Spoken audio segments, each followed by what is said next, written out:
Olá, minha gente, você que está chegando agora aqui no meu canal no YouTube, muito obrigado pela sua presença. Para mim é um prazer, para mim é um privilégio poder estar aqui com você e receber você aqui no meu canal. Se você ainda não é inscrito, eu te convido a se inscrever, a vir fazer parte desta família do Evangelho. Estou aqui todos os dias pregando o Evangelho. As mensagens que você assiste aqui no meu canal no YouTube faz parte do nosso encontro que a gente realiza todos os dias lá no meu perfil no TikTok. Então todos os dias às 8 horas da noite eu estou ao vivo lá no TikTok, pregando o Evangelho, tirando dúvidas dos irmãos, orando, recebendo oração, conversando, e juntos nós vamos crescendo no Evangelho. Nessa família nós não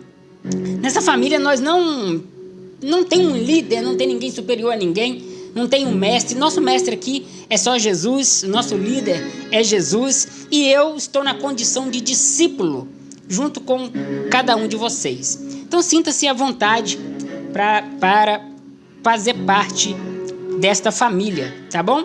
Então se inscreva no canal, curta, comente, compartilhe e vamos continuar anunciando o Evangelho. Minha gente, o nosso encontro de hoje será de perguntas e respostas. Eu recebi algumas perguntas no WhatsApp e eu vou lê-las aqui. E se os irmãos que estiverem aqui no TikTok, nesse momento eu estou transmitindo essa live pelo TikTok. Então se tem alguém aqui com alguma dúvida, alguma pergunta, primeiro eu vou responder as que foram feitas para mim, né? Lá no WhatsApp, depois eu venho aqui para as perguntas do TikTok. Tá bom, minha gente? Então vamos lá. Primeira pergunta é o seguinte, me perguntaram assim, foi uma irmã. A pergunta dela foi a seguinte: sempre na hora da oferta... Peraí que eu bati um negócio aqui, gente. Isso. Pronto. A pergunta dela foi o seguinte: sempre na hora da oferta, meu pastor faz uma pregação. Nessa pregação ele diz para a gente dar o máximo que tivermos para ajudar na obra de Deus, pois Deus ama quem dá com alegria. Mas eu não me sinto alegre em dar o meu dinheiro para o pastor. Eu estou pecando? Veja bem, minha irmã que fez essa pergunta, não vou citar o nome da pessoa que fez, na verdade não vou citar o nome de ninguém, tá bom? Vou só ler a pergunta, mas eu creio que você está aqui me assistindo. O sistema religioso ele precisa fazer uma manobra para te manipular. No momento de um culto, de uma reunião, você percebe que o clima, o ambiente, deixa o seu emocional preparado para seguir as direções que forem te dadas, né? Então, antes de pegar uma oferta, é uma estratégia trazer uma mensagem provando na Bíblia que Deus honra aquele que contribui, Deus honra aquele que oferta.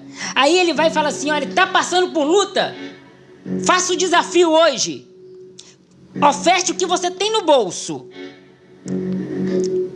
e veja se Deus não vai multiplicar nessa semana. Aí você está ali todo quebrado, tá aí com o dinheirinho da semana no bolso, trabalhou a semana toda, tá lá com o salário no bolso, mas você foi condicionado a acreditar que se você der aquele dinheiro pro pastor, ou pra igreja, ou pra obra, eles não falam dar o dinheiro pro pastor, eles falam pra obra, né?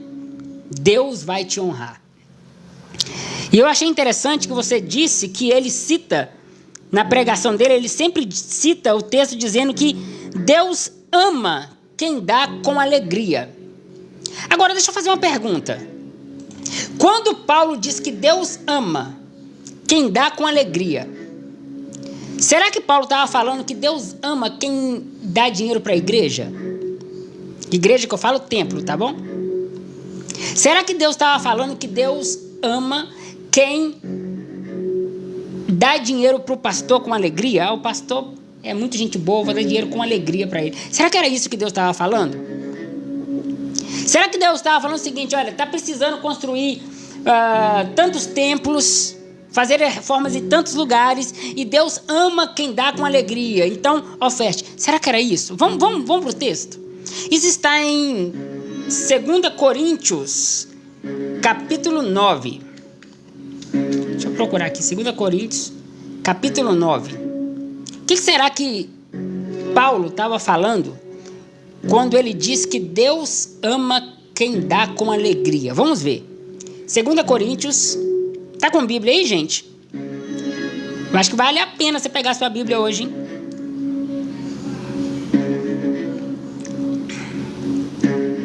Segunda Coríntios, capítulo 9, eu vou ler a partir do versículo 6 com vocês, tá bom? A versão que eu tenho aqui diz assim: lembrem-se disso. Quem planta pouco, colhe pouco. Quem planta muito, colhe muito. Ou seja, então até aí o pastor tá certo, né? Se você oferta pouco, você recebe pouco, né? Até aí ele tem margem para poder falar na frente e te fazer colocar o dinheiro lá no gasofilácio. Mas vamos lá. Versículo 7. Que cada um dê a sua oferta conforme resolveu no seu coração, não com tristeza, nem por obrigação, porque Deus ama quem dá com alegria. Ótimo. Vamos lá, versículo 8. E Deus pode dar muito mais do que o que vocês precisam, para que vocês tenham sempre tudo o que vocês necessitam, e ainda mais do que é o necessário, para que vocês possam, olha só, agora aqui que começa, para que vocês possam fazer todo tipo de boas obras, porque as Escrituras dizem: Ele dá generosamente aos pobres, e a sua bondade dura para sempre. Agora, continuando, hein? Estou lendo aqui em 2 Coríntios, capítulo 9, agora eu vou para o versículo 10. E Deus, que dá a semente para semear e o pão para comer, também dará a vocês todas as sementes que vocês precisam. Ele fará com que elas cresçam e dê grande colheita, com o resultado da generosidade de vocês. Versículo 11. Ele fará com que vocês sejam sempre ricos. Agora que vem. Ele fará com que vocês sejam sempre ricos, para que possam dar com generosidade. E muitos agradecerão a oferta que vocês estão mandando. Por isso, porque isso que vocês fazem não somente ajuda o povo de Deus que passa necessidade. Agora, se você está com a sua Bíblia aí, minha gente, grifa aí o versículo 12. Porque isso que vocês estão fazendo não apenas ajuda o povo de Deus que está passando necessidade, mas também faz com que eles façam muitas orações de gratidão a Deus. Perceba que Paulo está dizendo que Deus ama quem dá com alegria ao necessitado. Está Está falando de ajudar o próximo. Está falando de usar o que tem para doar, para entregar, para ajudar pessoas necessitadas. Não é dê o seu melhor para que a gente possa construir templos e reformar não sei o que e colocar ar-condicionado. Não é ajudar, é ajudar pessoas. Agora, se isso aqui foi ensinado, Camila, se isso aqui foi ensinado, a mamata deles acaba. É por isso que eles preferem manter vocês sem saber disso, achando que quanto mais você coloca na casa de Deus, porque para crente casa de Deus é um lugar, não é pessoas. Aquilo que Jesus disse, que Deus habita, né, em pessoas. Aquilo que Paulo diz que vós sois o templo do Espírito Santo, para crente não vale não. Para crente vale o que o pastor falou. E o pastor falou que aquele templo que você se reúne é a casa de Deus. Eu tenho conversado com a minha esposa até pede para eu não responder esse tipo de comentário, mas tem uns que eu não suporto, eu tenho que responder. Mas gente, sei que eu estou errado, mas eu respondo. Eu estou tentando fazer um irmão entender que igreja não é um lugar que você vai. Que igreja é um povo ao qual você pertence. Portanto, igreja são pessoas. E o irmão a todo tempo está falando, então quer dizer que Paulo pregava dentro de pessoas. Meu querido, e me falta palavras para poder desenhar para esse irmão que eu estou dizendo que igreja é um povo, é uma casa espiritual. Eu sou casa de Deus. Quando a Bíblia fala que Paulo pregava às igrejas, não é que Paulo pregava dentro de um templo religioso. Igreja que Paulo pregava eram pessoas. Mas é complicado, né? Mas então, minha irmã, na verdade o seu pastor está usando uma estratégia para te manipular, tá bom? Para fazer você enriquecer. Não apenas a ele, talvez o seu pastor seja até uma pessoa bem intencionada. Mas talvez também foi ensinado errado e está passando para frente o erro, tá bom? Mas o que o texto está falando ali não é dar dinheiro para a igreja, não. Talvez seja, mas a igreja que você deve ofertar não é um templo feito de paredes. Não é um templo feito por mãos humanas. A igreja na qual você precisa e deve ofertar são pessoas. Preguei aqui essa semana sobre o tema Deus não é invisível. Quem lembra disso? Quem lembra que eu preguei aqui sobre o tema Deus não é invisível? Aí teve até um irmão que falou assim, não, meu Charles, Deus é invisível sim, a Bíblia fala que Deus é invisível. Sim, o Deus que em essência é invisível, na existência, na materialidade humana, ele decidiu ser visto. E ele decidiu ser visto no próximo. Quando eu olho para o meu próximo, eu estou olhando para Deus. Quando eu enxergo o meu próximo, eu estou enxergando a Deus.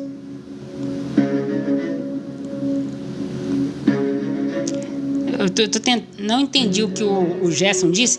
Igreja é um lugar para adorar.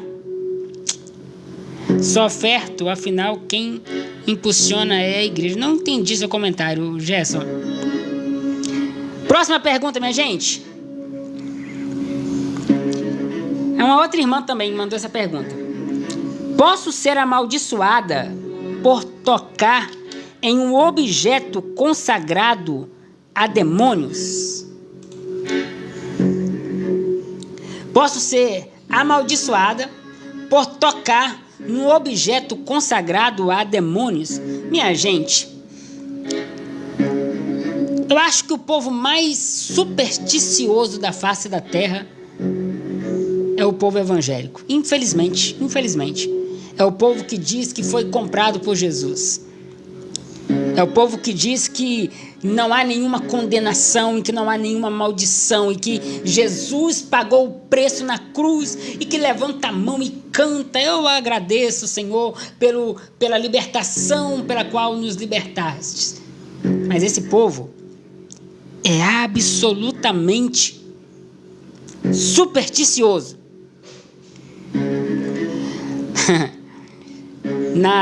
Dentro do sistema religioso, né, principalmente evangélico, por exemplo, um crente não pode participar de uma festa junina porque a comida que tem lá é consagrada aos santos.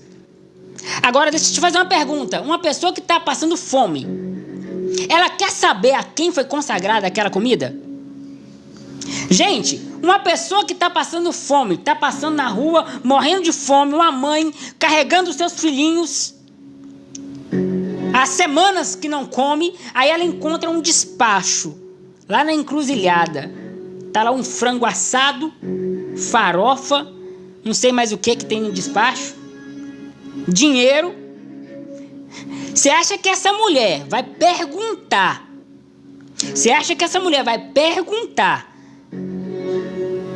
A que demônio aquela comida foi consagrada? Você acha que essa mulher, ela quer saber de demônio? A mulher, ela quer alimentar o filho, ela quer matar a fome dela. Agora, quem não está com fome, vai procurar saber se foi consagrado. Deixa eu fazer uma pergunta para você. Você que está aí no seu bairro, tem aí a igreja católica, ou seja lá qual for a igreja, que no mês de... Qual que é o mês de festa junina? Junho? É em junho, né, gente? Junho ou julho? Tudo isso que você falou aí, Gerson, é sistema religioso. Não é igreja não, tá bom? Você falou sistema. Essa organização que você citou aí é um sistema. Você acha que uma pessoa faminta quer saber de onde veio aquela comida? Agora tá aí, não, deixa eu voltar ao raciocínio que eu tava. No mês de junho, tá aí a igreja católica, né, o templo religioso católico, faz aí a festa e você tem que passar pela rua de trás, porque se você passar ali, pode ser que o seu filho veja um canjicão. Aqui no meu estado fala canjicão, não sei aí no seu estado, mas aí o seu filho vai ver e vai querer comer, e você não pode dar a ele, porque foi consagrado a espíritos, a santos. Minha gente, sabe o que Paulo diz sobre isso? Quero convidar você, vamos lá para 1 Coríntios, capítulo 8. 1 Coríntios, capítulo 8, versículo 4. Vou ler a partir do versículo 4 com você. 1 Coríntios, capítulo 8, versículo 4. Portanto, em relação a comidas sacrificadas a ídolos, e esses sacrificadas a ídolos aqui também pode ser entendido em consagrado, ofertado, dedicado, tá bom? Então, em relação a comidas consagradas a ídolos, sabemos que o ídolo não é coisa alguma. Em outra tradução diz assim, olha, sabemos que o ídolo não significa nada e que só existe um Deus. Pois mesmo que haja os outros chamados deuses, quer no céu, quer na terra, como de fato há muitos deuses e muitos senhores, para nós, eu estou lendo o versículo 6 do capítulo 8 de 1 Coríntios.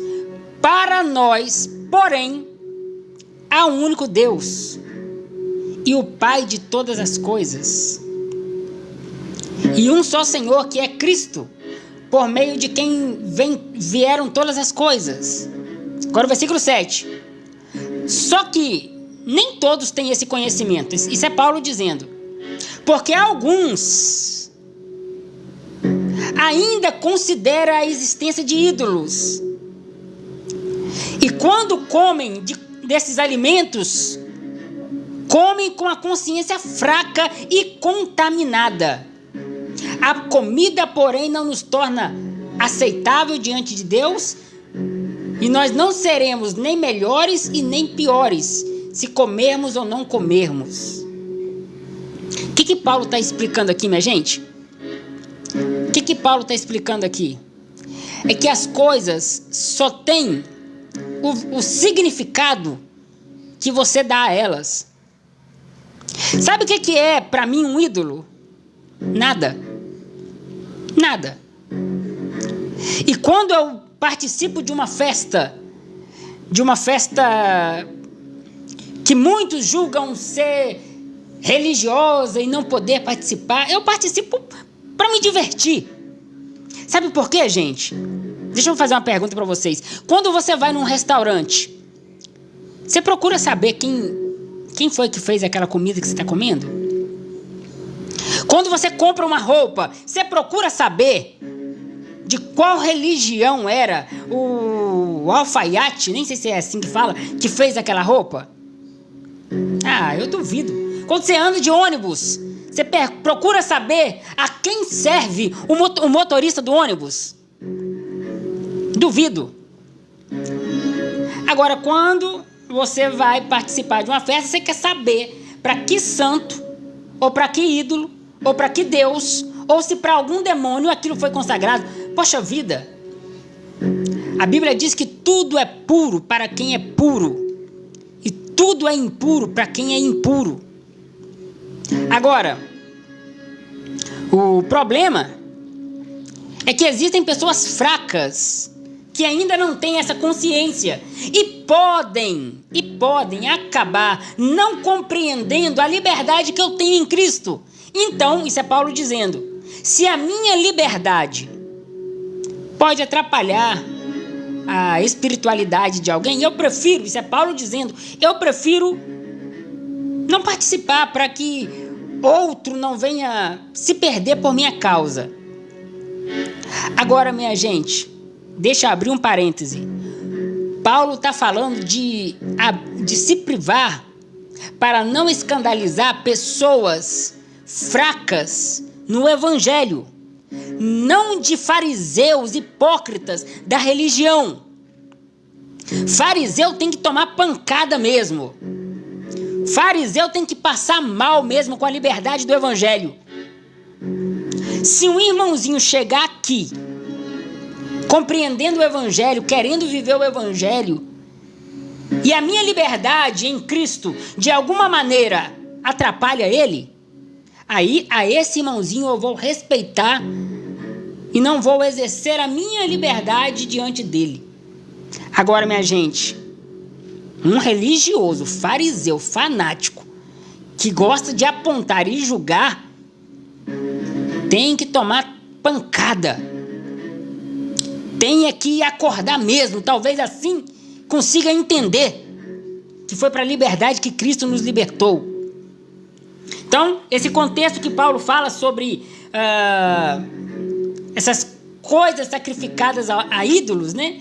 Também pode se aplicar a objetos que são consagrados, enfim, tudo aqui está dentro desse mesmo pacote. Essas coisas só têm o significado que você dá a elas.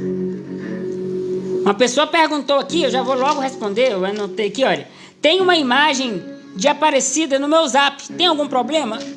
Qual é o significado que você dá a isso, meu querido? Para mim, não tem problema nenhum. Para mim não tem problema nenhum, porque para mim não tem significado nenhum. Agora, isso vai o significado que você dá.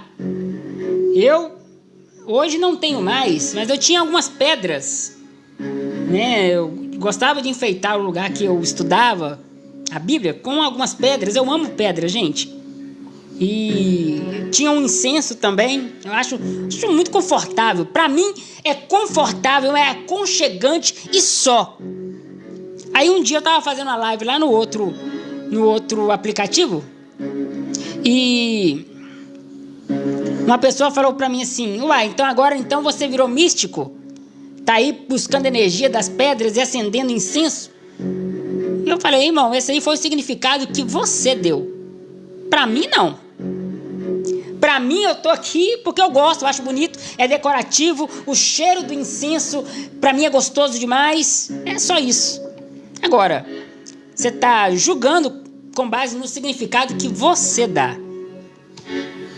Amém? Então é isso, gente. Então esse negócio de comida sacrificada, não sei mais o que, é coisa de crente.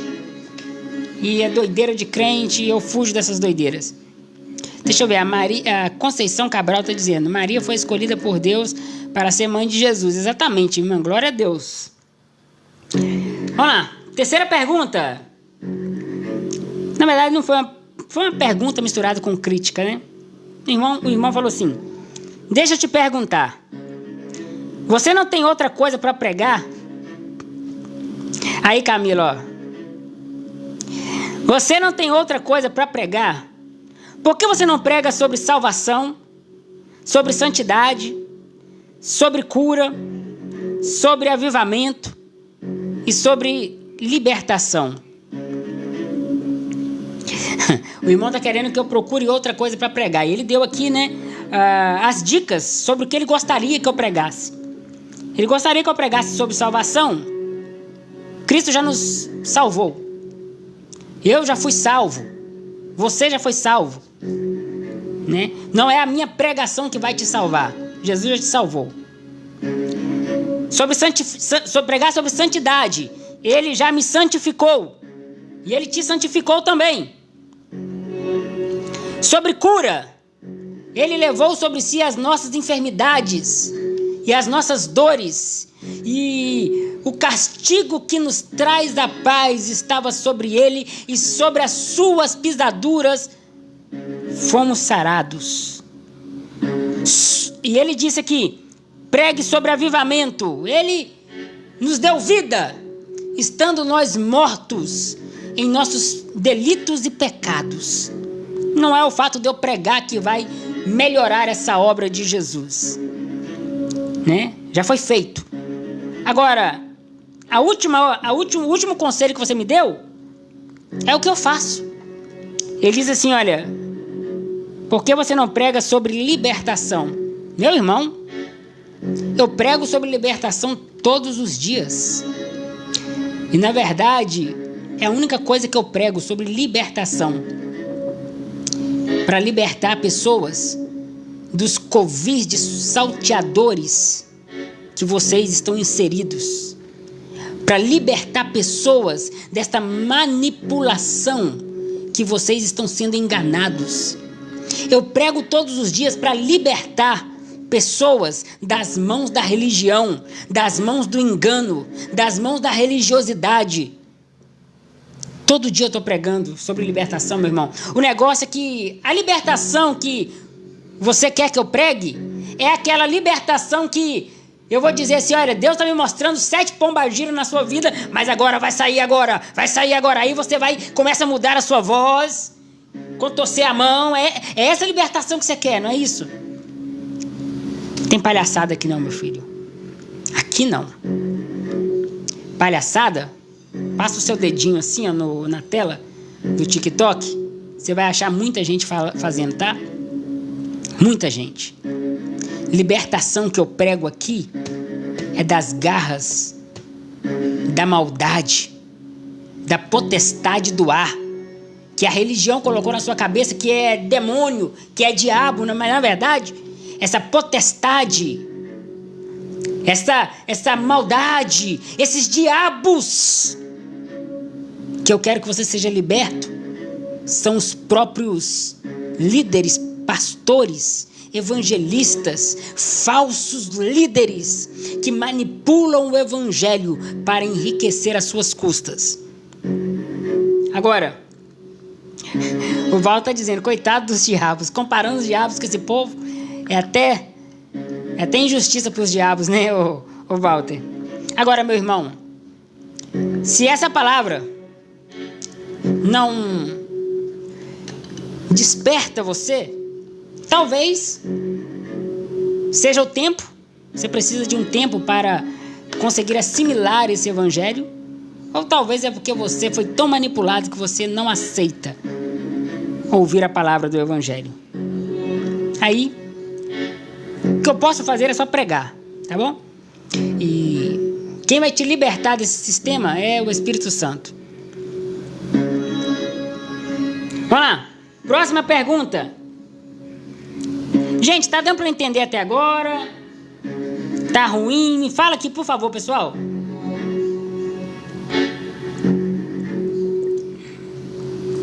Pessoal do YouTube, por favor, curta, comente, compartilhe, tá bom? Beleza, o pessoal tá falando que tá bom.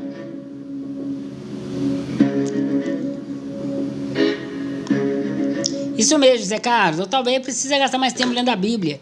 Isso mesmo. Vamos lá. Quarta pergunta. Sou da CCB e nunca entendi o porquê precisamos usar o véu. Então é uma irmã que está perguntando, né? Sou da CCB e nunca entendi por que precisamos usar o véu. O que você me diz? Bom, eu já disse outras vezes aqui, mas eu vou dizer de novo, tá bom? Vocês precisam usar o véu porque vocês interpretam 1 Coríntios capítulo 11 de forma errada.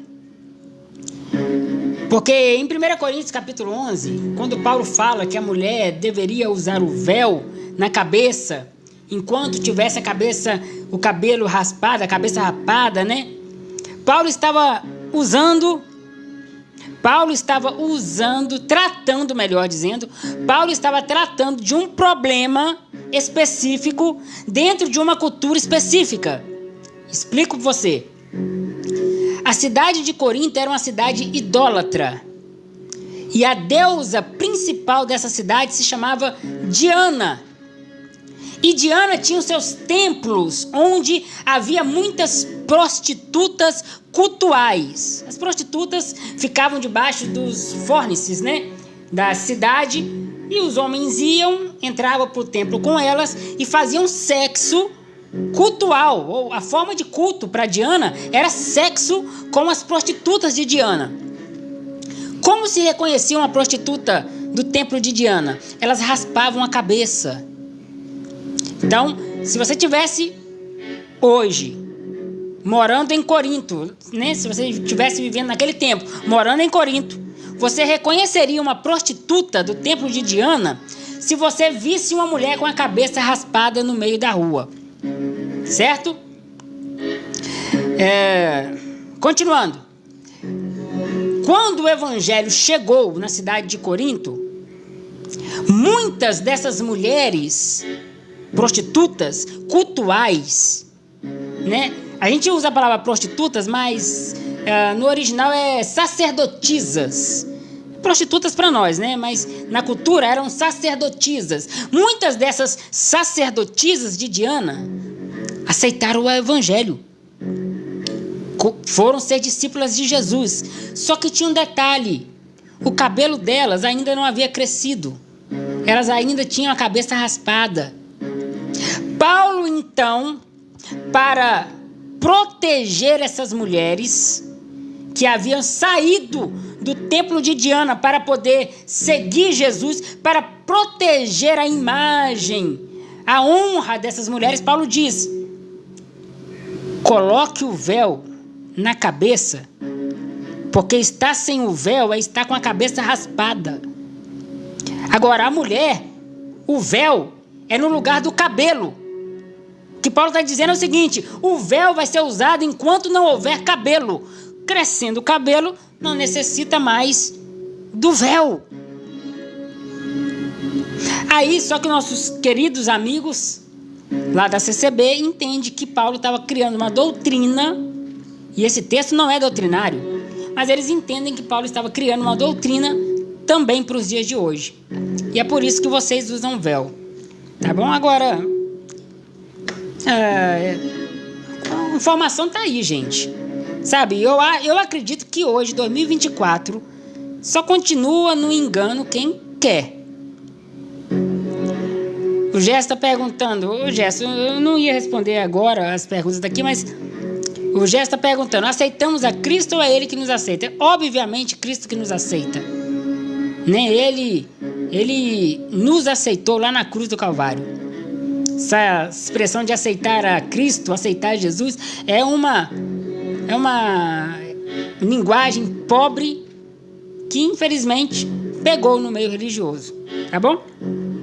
Então eu espero que tenha dado para entender. Deu para entender, minha gente? Por que o pessoal da CCB usa véu? As mulheres, né? Quinta pergunta.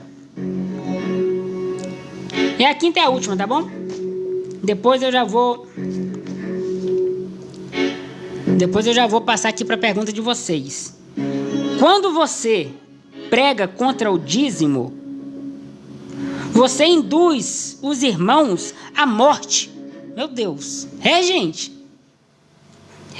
Quando você prega contra o dízimo, você induz os irmãos à morte. Lembra? Não acredito. Lembra do que aconteceu com Ananias e Safira? O que aconteceu com Ananias e Safira, minha gente? Tá, que eles morreram, eu sei. Mas o que dízimo tem a ver com a história de Ananias e Safira? Você está querendo me dizer que Ananias e Safira morreu porque não entregaram dízimo? Vamos para o texto? Atos capítulo 5. Atos capítulo 5. Vamos para o texto? Bom, eu vou começar no Atos capítulo 4, versículo 34, e depois eu já passo para o capítulo 5, tá bom? Está escrito assim, olha. Além disso, ninguém do grupo, que grupo? Igreja, né? Da comunidade. Ninguém desse grupo passava necessidade. Os que possuíam campos ou casas vendiam essas propriedades e entregavam o dinheiro da venda para os apóstolos como oferta. Meu irmão, vou repetir para você, tá? Entregar-se. Você conhece o pastor Claudio? Não conheço, irmão, mas vou conhecê-lo. Depois eu vou procurar, tá bom? Olha, eles vendiam as propriedades e entregavam o dinheiro da venda para os apóstolos. Meu irmão, isso aqui é pior que dízimo, porque dízimo é 10%. Eles estavam entregando, era tudo, era 100%. Mas detalhe, entregavam porque queriam. Entregavam porque sentiam vontade. Entregavam porque sentiam desejo de entregar. É uma vontade, generosidade. Aí os apóstolos, por sua vez, distribuíam esses recursos de acordo com a necessidade de cada um. Teve um homem chamado José, um dos apóstolos de Barnabé, que vendeu uma propriedade que possuía e colocou o dinheiro aos pés dos apóstolos. Aí agora vem o capítulo 5, capítulo 5 de Atos. Mas, olha o mais, fazendo uma contraposição com o versículo anterior, tá bom? Mas um homem chamado Ananias, com conivência com a sua esposa Safira, vendeu uma propriedade e guardou parte do que tinha para si. Em seguida, entregou o restante para os apóstolos. Mas inesperadamente Pedro disse: Ananias, como você permitiu Satanás levar-se você a mentir contra o Espírito Santo, escondendo o dinheiro da sua propriedade? Antes de você vendê-la, não era tudo seu? E depois que você a vendeu, também não era tudo seu? Você também não poderia ter ficado com tudo? Como você foi cair nessa armadilha? Você não mentiu aos homens, você mentiu a Deus. E assim que ouviu essas palavras, Ananias caiu morto. Cadê dízimo aqui, meu irmão? Ananias morreu porque mentiu. Sabe por que Ananias morreu? Porque quis passar uma imagem de algo que não era a realidade. Sabe por que Ananias morreu? Por causa da hipocrisia. Sabe por que Ananias morreu? Porque quis aparentar algo que não condizia com a verdade. Não é dízimo, meu querido. E só relembrando o que eu falo aqui todos os dias, quase todos os dias, né? Dízimo nunca foi dinheiro, dízimo era alimento para poder alimentar os levitas no templo. Dízimo nunca foi mensal. A Bíblia fala de 3 tipos de dízimos: os dízimos anuais, uma vez por ano, que era para ser dado aos levitas; outro dízimo anual, que era para ser levado para as festas; e um dízimo de 3 em 3 anos. De 3 em 3 anos. E todos esses 3 dízimos era alimento. Tá bom? Então eu disse que só tem 3 tipos de dízimo na Bíblia. E nenhum deles era dinheiro. Ah, mas é porque no tempo da Bíblia não tinha dinheiro. José foi vendido por 20 moedas de prata, não é isso? Tinha dinheiro sim. Bom, minha gente, as perguntas que eu tenho são essas. Deixa eu ver, alguém que pediu me responder uma pergunta. A paz do Senhor, meu irmão. Sou novo convertido. Entendo a necessidade do batismo, mas tenho dúvidas sobre a Santa Ceia. Meu irmão, primeiro, ceia não é santa. Santos são pessoas. Não existe Santa Ceia. A Bíblia fala da ceia do Senhor. Tá? Essa ceia do Senhor não é um pedaço de pão e nem um copinho de suco, que igual a igreja faz. A ceia do Senhor, que está lá em 1 Coríntios capítulo 11, é um banquete que a igreja fazia, chamada de festa ágape, festa do amor. Era um banquete de comunhão, de partir o pão, de estender a mão para o faminto. Só que a religião, principalmente evangélica, ela transformou essa ceia numa tal de Santa Ceia, onde você come um pedacinho de pão, bebe um golinho de suco de uva. Eles falam que participar da ceia indignamente é se você tiver pecado durante o mês. Você não pode participar, e não é isso também. Quando Paulo fala sobre participar da ceia indignamente, Paulo estava falando sobre participar da ceia sem levar em consideração pessoas que estão ao seu lado. Porque o problema que estava acontecendo na igreja de Corinto era que cada um comia por si e ninguém pensava no próximo. Uns comiam demais, outros comiam de menos e outros comiam nada. E Paulo diz o seguinte: olha, isso que vocês estão fazendo, vocês não vão receber elogio de minha parte por causa disso que vocês estão fazendo. Porque enquanto alguns ficam bêbados de tanto beber kisuke, né? Porque crente acha que aquele suco lá era kisuke, não tinha álcool. Então as pessoas ficavam bêbados de kisuke. Enquanto alguns ficam bêbados, outros não conseguem beber nada.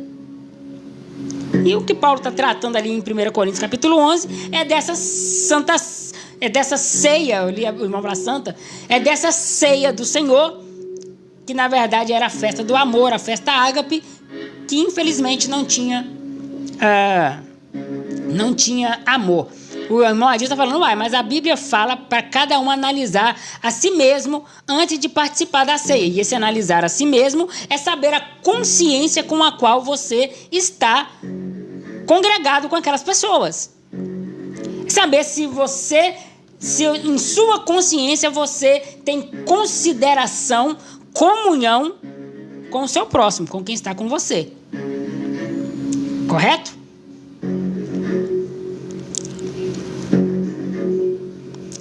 Irmão Lucas, ok, eu vou considerar que eu esteja errado. O simples fato de você ter falado que eu esteja errado não me diz nada. Agora eu espero você me dar argumentos aqui. Argumentos bíblicos, tá bom?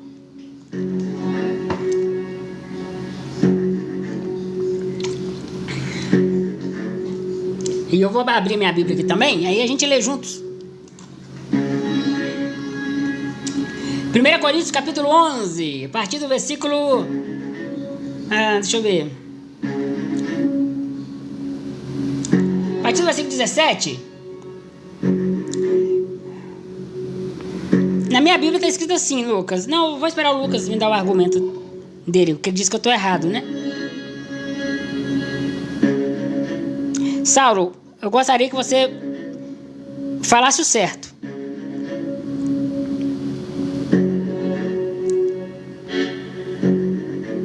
Não, sabe por quê, Adilson? Eu não estou pregando segundo o meu conhecimento, porque eu vou ler para você aqui agora. Olha só.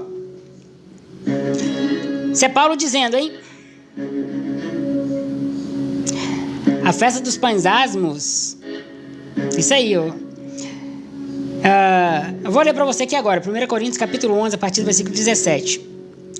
Quanto ao próximo item, não estou satisfeito com vocês. Isso é Paulo dizendo.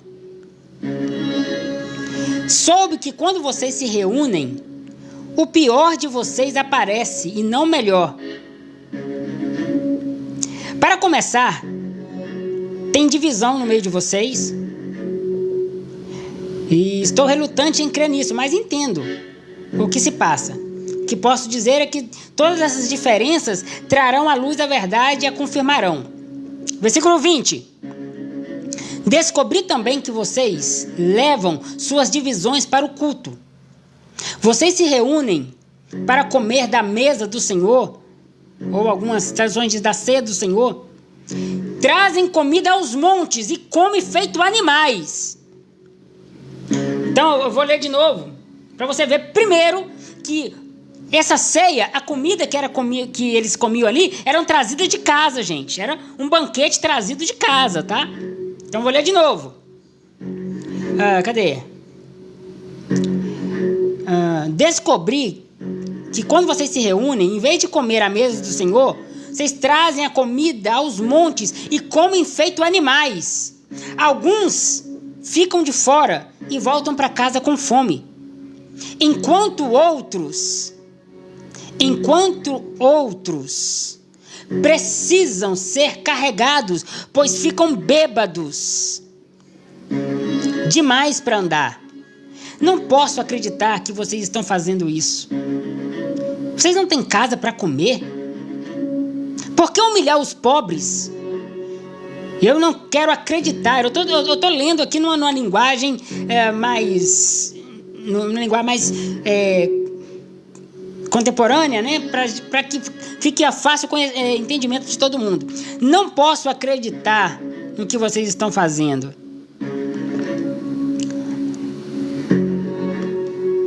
Permita-me recordar o que Jesus fez no dia da ceia. Ele tomou o pão e, tendo dado graças, partiu e disse: tomai e comei, fazei isso em memória de mim. É aqui que está o problema do pão e do vinho.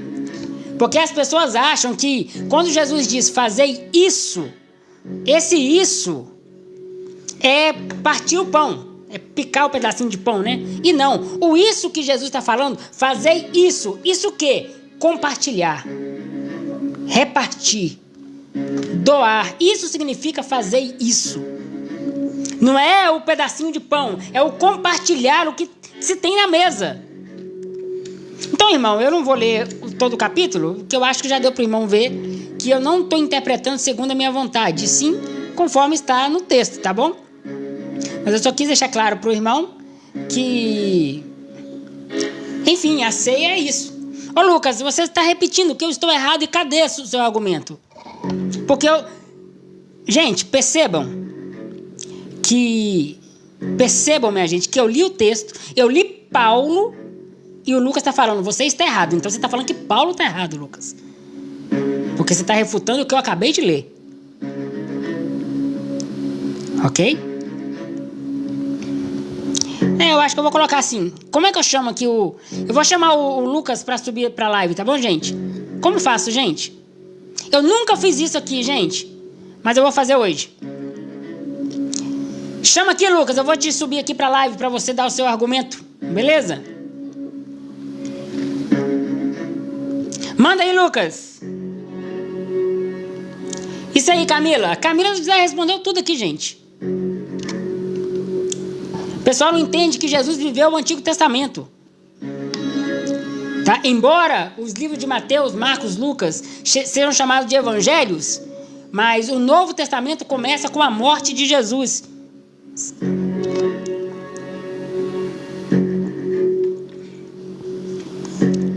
Cadê Lucas?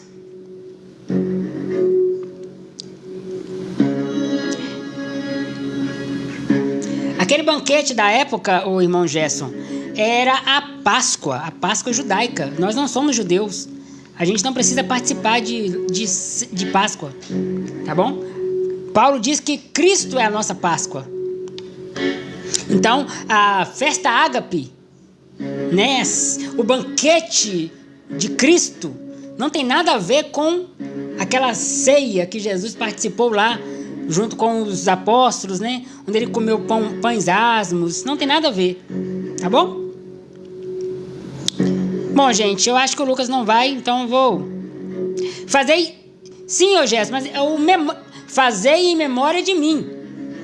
É a consciência que é em memória de Cristo, não é o rito.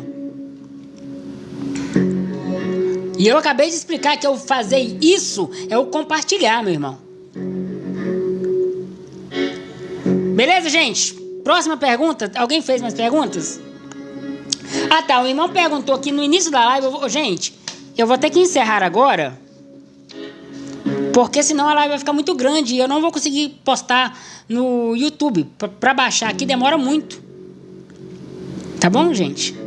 Mas eu vou responder ainda algumas perguntas aqui. O irmão perguntou o seguinte, cadê? Antigamente, não sei se ele tá aqui ainda. Antigamente existia templo. Aí eu perguntei para ele assim, antigamente quando? Porque a igreja começou a se reunir em templo a partir do ano 313, com Constantino. Constantino, ao fazer uma jogada política, uma falsa conversão, colocou o cristianismo como sendo a religião oficial de Roma, né? E deu os templos pagãos para os cristãos, e foi a partir daí que a igreja começou a se reunir em templo.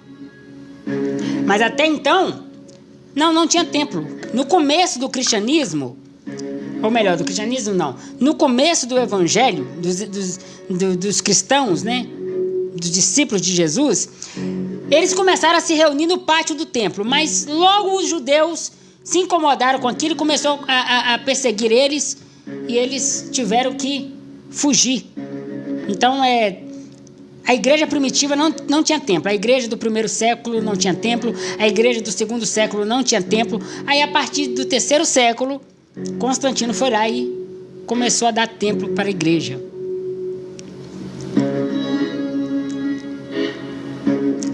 O Lucas falou alguma coisa? Não entendi. Não chegou aqui, Lucas. Você mandou a solicitação? O irmão perguntou o seguinte, deixa eu ver.